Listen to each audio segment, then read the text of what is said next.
ना pregnancy test positive आया है, लेकिन मम्मी कहती है कि अभी किसी को बताना नहीं है। क्या साइंटिफिकली भी ऐसा कुछ होता है कि हमें प्रेगनेंसी टेस्ट के बारे में और प्रेगनेंसी के बारे में 3 महीने तक नहीं बताना चाहिए? तो हम डॉक्टर्स भी कहते हैं कि इट इज बेटर कि आप 3 महीने तक प्रेगनेंसी डिक्लेयर या अनाउंस ना करिए। क्यों? जब प्रेगनेंसी टेस्ट पॉजिटिव आई है, इसका मतलब कि इम्प्लांटेशन जस्ट हुआ है, विच इज वेरी फ्रेश। साथ ही बच्चे की हार्ट बीट आने में समय होता है, जो लगभग 7 to 8 वीक्स तक आती है।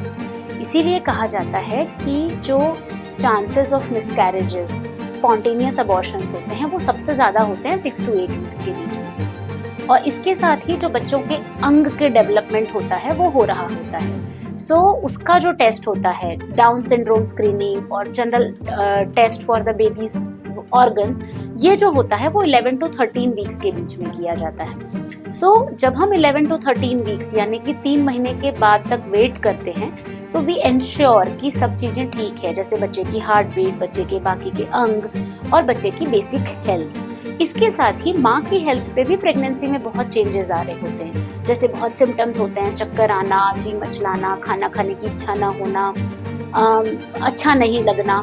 इन सारी चीजों में मदर को रेस्ट की जरूरत होती है। अगर वो बहुत ज्यादा सोशलाइज करें तो उनके लिए भी बहुत अच्छी चीज नहीं होती है। इसीलिए साइंटिफिकली भी हम कहते हैं कि इंश्योर जब हो जाए सब कुछ, जब कंफर्म हो जाए हेल्दी प्रेगनेंसी, तब डिक्लेयर करिए।